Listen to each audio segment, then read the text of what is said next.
Аракенге кездесіп бүгін берекелі өзіміздің көкейде жүрген сұрақтардың бәрін қойдық. Өте күшті жауаптар алып жатыр. Әлі де білетінін білмейтініміз өте көп екен. Аракен бірінші алла, Аракенге рахмет.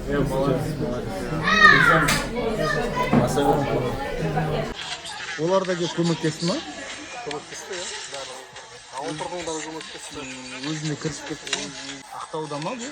Жоқ, Қарқаралыда. Қарағанды Қарқаралы. Қарқаралыда.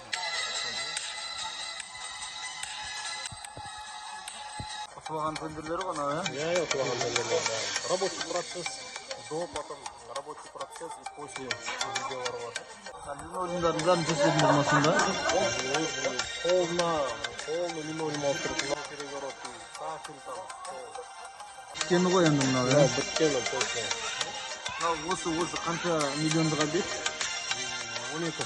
12 миллиондық па? Болды ғой, 50-60 миллионға шығатын кез келді ғой. Келесі жылдан бастап, сонда цель қою керек, 30 миллионнан төменді менсінбеймін деген ше. Сонда, ол содан жоғарыларға ғана қатсам деген цель қою керек. Аналарды, 10 миллион, 5-6 миллион тұрады, ана кімдерге қалдыр. Мемлекеттер ше, олар да бірдеңке жесін да, бәрін сен ала берсең болмайды ғой. Үлкендерге жүр да сен, үлкендерге. Ол, не аласың оны?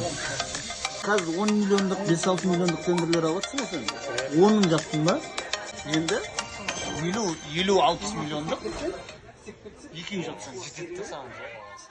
Масштабты сол керек. Нормально сол. Кездесудің де лақырыптары сол ғой.